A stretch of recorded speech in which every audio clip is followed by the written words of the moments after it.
करा दो, चट्टान आए सामने ठोकर से उड़ा दो, आंधियां यदि करे मुकाबला, आग बन के आंधियों का पंख जला दो।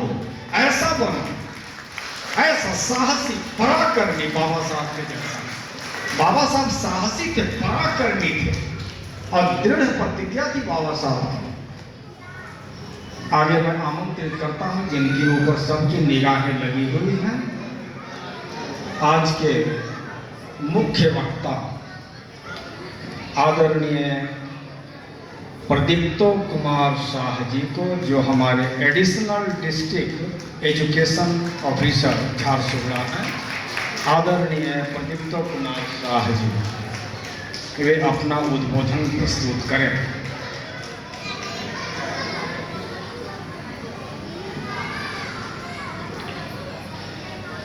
All India SC/ST employ association के द्वारा आयोजित विश्वनायक, महानायक, भारत के निर्माता, संविधान के प्रणेता, symbol of knowledge, Bharat Ratna, great social reformer, philosophist, educationist आदि अनेक क्वालिटी के धनी डॉक्टर भीमराव रामजी आंबेडकर की 134वां जन्म जयंती के पालन के अवसर में मंच पर विराजे सम्मानीय मुख्य अतिथि, मंच पे विराजे अन्य सम्मानीय अतिथिगण, यहाँ पर उपस्थित और इस कार्यक्रम को ऑर्गेनाइज करने वाले शिष्टा के सभी कर्मकर्ता, यहाँ पर उपस्थित सभी मान्यगण्य गुणी व्यक्ति, ज्ञानी व्यक्ति, सज्जन, आंबेडकरवादी तथा ऑल इंडिया के सभी कर्मकर्ता, बुद्धिजीवी यहाँ पर पधारे, विभिन्न स्कूलों से टीचर्स और छात्राएं, सभियों को मेरी तरफ से सप्रेम जय भीम, जय भारत, जय संविधान, नमो बुद्धाय। जैसे कि हम सुनते आ रहे हैं, संचालक के द्वारा बाबा साहेब के जीवनी के ऊपर बहुत ही रोचक तथ्य उन्होंने उपस्थापन किया है। डॉक्टर बाबा साहेब के बारे में जितना भी जानने की कोशिश करेंगे अधूरा रहता है। तो पहले उसी महानायक का जन्म जयंती पालन करने के लिए एवं मुझे बुलाने के लिए, मुझे इस काबिल समझने के लिए कि मैं यहाँ पर शामिल हो सकूँ, आपके सामने कुछ बोल सकूँ, मुझे बुलाया। इसलिए शिष्टा के सभी कर्मकर्ता, विशेषकर मेरे भाई जो विनोद बिहारी रोहिदास, रवि रोहिदास हैं, उनको तहे दिल से मैं शुक्रिया अदा करता हूँ।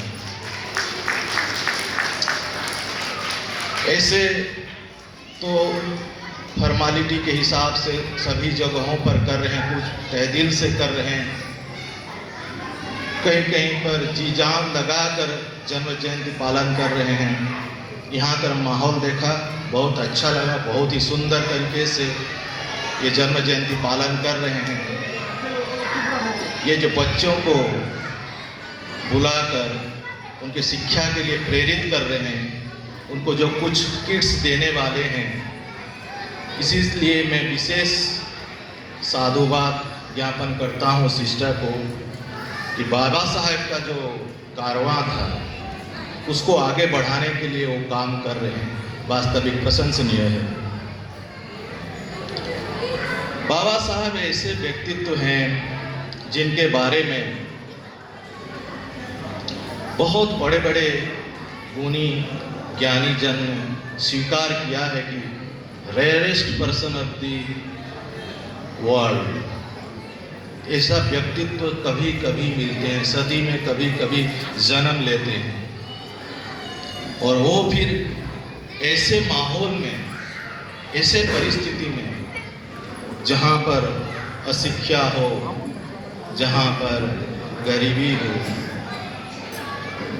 संघर्ष करते हुए इतने आगे बढ़ गए कि आज दुनिया उनको सलाम करता है। नोबेल पुरस्कार प्राप्त इकोनॉमिस्ट अमर्त्य सेन कहते हैं बाबा साहेब को माय फादर ऑफ इकोनॉमिक्स, वो मेरे इकोनॉमिक्स के फादर हैं। सोचिए, उनको भी नोबेल पुरस्कार मिलना चाहिए था। फिलहाल प्रोफेसर विकास दिव्या कीर्ति, उनके नाम सुने होंगे आप लोग। वो तो बाबा साहेब को अब्राहम लिंकन के साथ कंपेयर करते हैं। अमेरिका ने जो दास प्रथा हटाए थे अब्राहम लिंकन, और जो लड़ाई उन्होंने लड़ी थी, ठीक उसी तरह बाबा साहेब यहाँ भारत में लड़ाई किए थे। लेकिन कुछ लोगों का मानना है कि बाबा साहेब केवल और केवल कुछ ही वर्ग, डिप्रेस्ड क्लास के महानायक थे या मसीहा थे, लेकिन वो ऐसा नहीं है। उनके अगर जीवन को और उनके काम को अगर गंभीर रूप से अध्ययन किया जाए तो पता चलता है वो मानवता के लिए काम किए थे, सभी लोगों के लिए काम किए थे, ना एससी, ना एसटी, ना ओबीसी, ना general, irrespective of caste, creed, sex, colour, सभी लोगों के लिए वो काम किए थे। और उनका जो सबसे बड़े उपलब्धि थी, बड़ा अचीवमेंट था, वो था कॉन्स्टिट्यूशन, संविधान, भारत का संविधान, जो सबसे लॉन्गेस्ट रिटन कॉन्स्टिट्यूशन है दुनिया का। और उसमें ऐसा ऐसा प्रावधान है, दुनिया का सभी देशों का प्रावधान को मिला जुला कर एक यूनिक कॉन्स्टिट्यूशन तैयार किए थे, और जिसका वो ड्राफ्टिंग कमेटी का चेयरमैन थे। BN राव, जो जाने माने सलाहकार थे कॉन्स्टिट्यूएंट असेंबली के, वो उनको हमेशा प्रेरित करते थे और उनका प्रतिभा का सम्मान करते थे। और ये BN राव हैं जिनके बदौलत उन्होंने कॉन्स्टिट्यूएंट असेंबली में मेंबरशिप हासिल किया बाद में, क्योंकि 1947 अगस्त 14 में बंटवारा हो गया था, जहां बंगाल में वो जीते थे। बांग्लादेश अभी जिसको कहते हैं, वो बांग्लादेश नहीं रहा, तो बेंगलुरु में, वो बॉम्बे में किसी एक असेंबली मेंबर का विड्रॉ होने पर वो एंट्री किए थे। उसमें BN राव जी का हाथ था। एनी हाउ, तो बाबा साहेब ने जो संविधान निर्माण किए थे, उसमें विशेष करके जो महिला हैं, महिला के लिए जो काम किए थे उसको सब याद करते हैं। और जो श्रमिक हैं, श्रमिक के लिए भी उन्होंने बहुत काम किया था। पहले तो महिला का जो स्टेटस था, क्या था, ना उसको संपत्ति रखने के अधिकार थे, ना उसको पढ़ने का अधिकार थे। उनको कहा जाता था कि बचपन में पिता के अधीन, जवानी में पति के अधीन, और बुढ़ापे में संतान के अधीन। ये जो मिथ था, इसको ब्रेक किए थे बाबा साहेब, और संविधान के तहत equal opportunity, irrespective of gender, सब समान है, राइट टू इक्वलिटी। कॉन्स्टिट्यूशन के जो फंडामेंटल राइट्स हैं, अगर आप देखेंगे उसी से पता चलेगा जे न बल्कि केवल SC ST OBC के लिए वो काम नहीं किए हैं, बल्कि सभी लोगों के लिए काम किए। उसी में था कि नारी पुरुष समान अधिकार के अधिकारी। जो डिस्क्रिमिनेशन होता है वही फंडामेंटल राइट्स में नो डिस्क्रिमिनेशन एक आर्टिकल में है। हालांकि कुछ चीज़ें डिप्रेस्ड क्लास के लिए लिखे हैं, ज़्यादातर चीज़ें डिप्रेस्ड क्लास के लिए लिखे हैं, उनके हितों के लिए लिखे हैं, क्योंकि वो खुद एक महार कास्ट से बिलोंग करते थे, डिप्रेस्ड क्लास से बिलोंग करते थे, और उनका जीवन गुजरा है तकलीफ़ों में। उन्होंने सहा है कि एक अनटचेबल्स का लाइफ कैसा होता है, उन्होंने देखा है, ऐसे जीवन जिया है। अगर मैं पूछूं, जिन लोग अनटचेबल्स नहीं हैं, आप लोग एक दिन, एक हफ्ता, एक महीना अनटचेबल्स का लाइफ अभी भी संविधान बनने के इतने साल भी आप जी के दिखाइए, आपको महसूस होगा कि कैसे जीते हैं अनटचेबल्स, कैसा उनका फीलिंग्स होता है।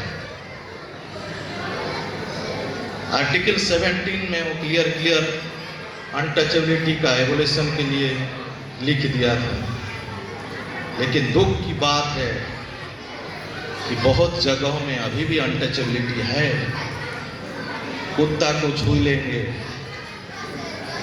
पशु को छू लेते हैं, लेकिन इंसान को नहीं छूते। अगर इंसान को छुएंगे तो छुआछूत का रोग लग जाता है। दरअसल ये मानसिक बीमारी है, और ये बीमारी इतनी जल्दी से नहीं जा रहा है, उसका जड़ नहीं खत्म हो रहा है।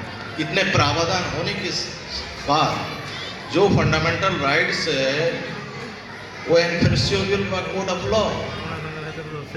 अगर उसका कोई वायोलेट करता है तो उसको कोर्ट का दरवाजा दिखा सकते हैं। स्टिल अभी भी ये प्रिवेलेंट है। फिर आप थोड़ा रोशनी डालेंगे। मुख्य वक्ता के तौर में मेरे को कुछ बोलने को लिए बोला गया है। नॉर्मली हम एजुकेशन विभाग के लोग हैं, हमारे जो मीटिंग्स होते हैं, स्कूलों का जो एनुअल फंक्शन होता है, सिल्वर जुबली, गोल्डन जुबली होता है, उसी में बच्चों की शिक्षा के बारे में हम बात करते हैं। और B.R. अम्बेडकर जी के बारे में बहुत बार पढ़ा हूँ, लेकिन ये पुनः अवसर मिलता है ऐसे मौके पर कि उनको स्टडी करने का, उनको जानने का। बाबा साहब कहते थे कि मैं मुझे को स्टेच्यू या इमेजेस में मत ढूंढो, उसमें मुझे मत पूजो, मुझे भगवान मत बनाओ। अगर मुझे मानते हो, मुझे अगर तुम लोग दिल से चाहते हो, तो मेरे पुस्तकों, मेरे जीवनी के बारे में पढ़ो। मैं जो सब किताबें लिखा हूँ उसको पढ़ो। बहुत सारे किताबें लिखी, उनका अनुभवों को विस्तार रूप से लिखी। उनका खुद का ऑटोबायोग्राफी है, वेटिंग फॉर ए वीज़ा, उसको पढ़िए। उसके बाद लिखे हैं कास्ट सिस्टम के बारे में, इसका origin, genesis and development, annihilation of caste, इसके बारे में लिखा है। इकोनॉमिक्स के बारे में बहुत सारे संदर्भ लिखे हैं। जैसे कि पहले हम जानते हैं कि उनके पास 32 डिग्रियाँ थी, 2 PhD और अनेक सारे MA, और 9 लैंग्वेजेस में उनको माहिर हासिल हुई थी। और यही नहीं बल्कि सारा दुनिया में उनका डंका बजता है कोलंबिया यूनिवर्सिटी जो है, कोलंबिया यूनिवर्सिटी के गेट के सामने लाइब्रेरी के यहाँ बाबा साहब का इमेज है, मूर्ति है, उनके बारे में लिखा गया है। New York, London school of economics जहाँ पर वो पढ़े थे, वहाँ पर भी किसी और का इमेज नहीं है, फोटो चित्र नहीं है, बल्कि बाबा साहब का ही सामने में फोटो चित्र है। तो सोचिए कितना महान इंसान थे, जिसको अमेरिका जैसा देश, इंग्लैंड जैसा देश अपना सर आंखों में बिठा कर रखा है।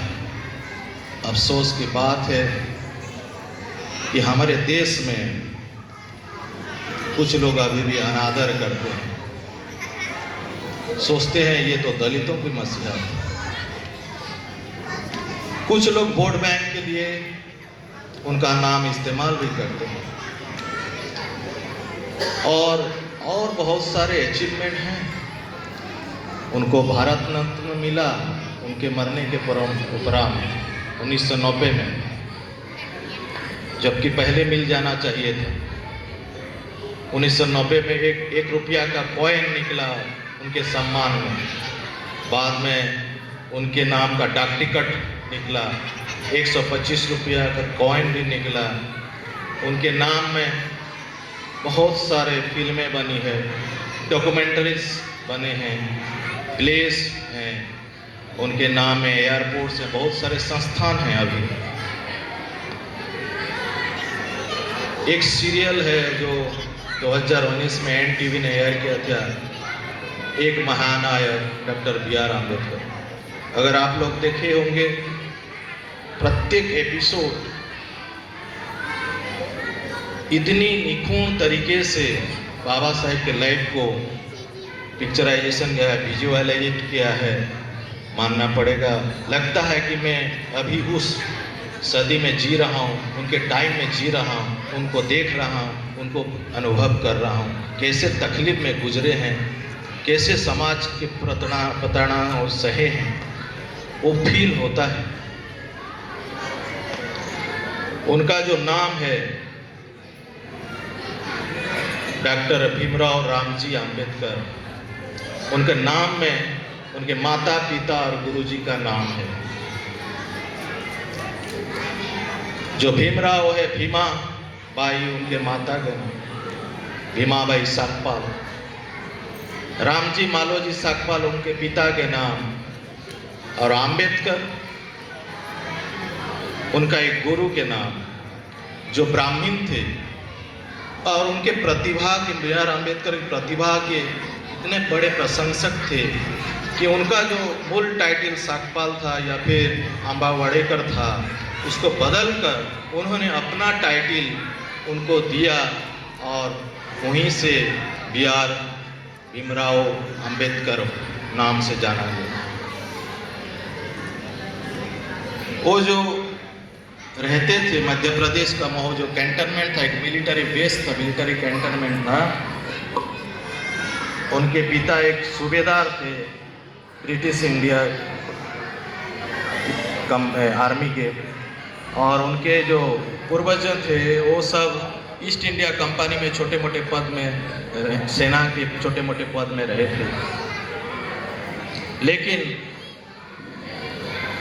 बाबा साहब 14वें संतान थे, लास्ट संतान थे, इसलिए उनका पिताजी का रिटायरमेंट जल्दी आ गया और थोड़ा परेशानी, गरीबी उनको सामना करने पड़ा। वो शिफ्ट हो गए वहाँ से मध्य प्रदेश से सतारा को, महाराष्ट्र की जो जगह, और वो जगह ऐसे जगह था जहाँ पर एक्यूट कास्टिज्म था,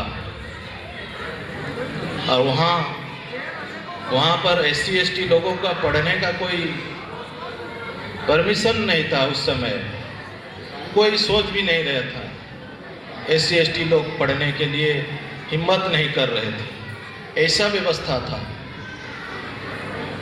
और उसी सिस्टम में उन्होंने अपने बच्चों को दाखिला दिया जैसे तैसे करके स्कूल में, और जब स्कूल जाते थे बाबा साहेब आम्बेडकर और उनके भाइयों ने, तो रास्ते पे बहुत ताना भी मारते थे अन्य लोगों सब कि ये पढ़ा रहा है एक दलित, क्या करेगा, बैरिस्टर बनाएगा।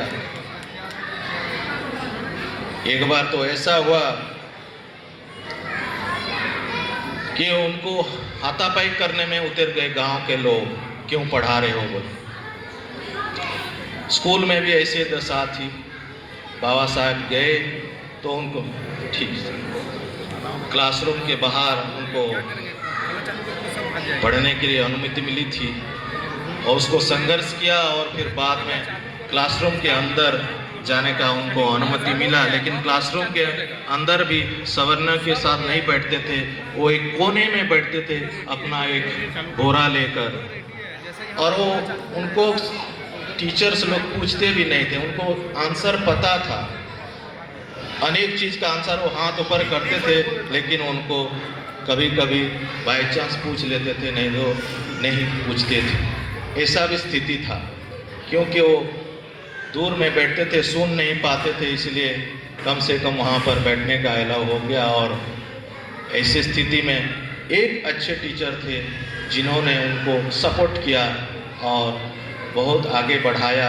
बाद में जाकर उनको स्कॉलरशिप मिला और स्कॉलरशिप मिलकर वो फॉरेन गए, कोलंबिया यूनिवर्सिटी में पढ़े, फिर लंदन में इकोनॉमिक्स में पढ़ते हैं। ये सब जानते हैं कैसे उन्होंने अपना 32 डिग्रियाँ हासिल की, फिर उनका पॉलिटिकल कैरियर कैसे शुरू हुआ और कैसे वो जो ब्रिटिश टाइम में भी उनका आदर था, इतने ज्ञानी व्यक्ति, गुणी व्यक्ति थे, तो वहाँ पर जो वाइसरॉय का एजुकेटिव काउंसिल था, वहाँ पर उनको लेबर मिनिस्टर के तौर पर अपॉइंट किए थे और उसी के दौरान उन्होंने लेबर लोगों के लिए, श्रमिक लोगों के लिए बहुत सारे काम किए थे। जो 8 घंटा अभी देख रहे हैं श्रमिकों का काम करने का टाइम जो है वो 12 घंटा था, 14 घंटा था, उस टाइम कम कर दिए। मिनिमम वेजेस का एक सिस्टम लाए, फिर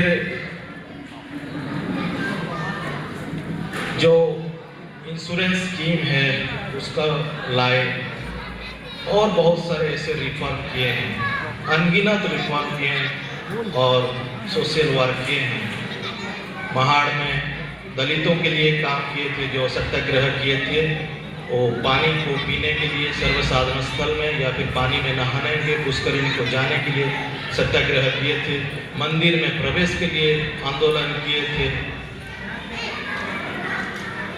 और बहुत सारी बातें हैं। लेकिन अभी बहुत टाइम हो चुका है, तो मेरा अपील रहेगा सबको, उनके जीवन को एक बार पढ़िए, जानिए और किस दौर में गुजरे थे वो और कैसे उसको डट कर मुकाबला किए थे, कैसे फाइट किए थे, उस बारे में जानिए और अपने जीवन में अमल करने की कोशिश की। उस सारे मानवता के लिए काम किए थे। सोचिए,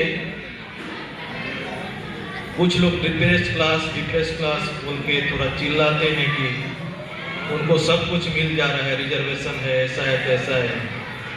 अगर मैं बोलूं एक मिनिस्टर का बेटा को 5 साल गरीबी के लाइफ में छोड़ दीजिए, एक ऐसा जगह में छोड़ दीजिए जहां कुछ फैसिलिटीज नहीं होगा, और उसको बोलेंगे कि आप आओ और जो लंदन में पढ़ रहा है एक मंत्री का बेटा, उसके साथ कम्पीट करो, फर्क तो पड़ेगा। तो हजारों सालों साल से जिनको एजुकेशन का राइट्स नहीं मिलता था, पढ़ने का, अगर कुछ पढ़ लेते हैं वेद या पुराण तो उनको जीभ को काट देते थे, सुन लेते हैं तो कान में शीशा डाल देते थे, जो मनुस्मृति में आप लिखा है। इसलिए मनुस्मृति दहन दिवस 1927 में बाबा साहब ने किया था। ऐसा भी प्रावधान था उस टाइम।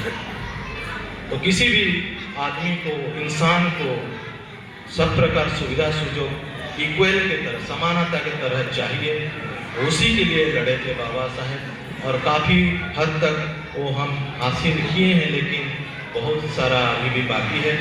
तो आज इस पावन अवसर में, उनके जन्म जयंती में मुझे बुलाया। मैं हिंदी में उतना फ्लुएंट नहीं हूँ, फिर भी कोशिश किया कि बाबा साहेब की जीवनी में बारे में कुछ बोल सकूं। अगर कुछ भूल चूक हो तो मुझे माफ़ कर देंगे। आप लोग जो धैर्य से मेरे को सुने हैं, इसीलिए आप लोगों सबको साधुवाद, धन्यवाद, कृतज्ञता ज्ञापन करता हूँ। और एक बार सबको अपील करता हूँ कि मानववाद जो है, उसी मानववाद के आगे सब चलिए और उसको बढ़ाइए आगे, और बाबा साहेब का कारवां को आगे ले चलिए। यही रहेगा उनके जन्म जयंती पर उनको सच्ची श्रद्धांजलि। जय भीम, जय भीम, जय भीम, जय जय संविधान, जय श्री जय संविधान। जय श्री बाय।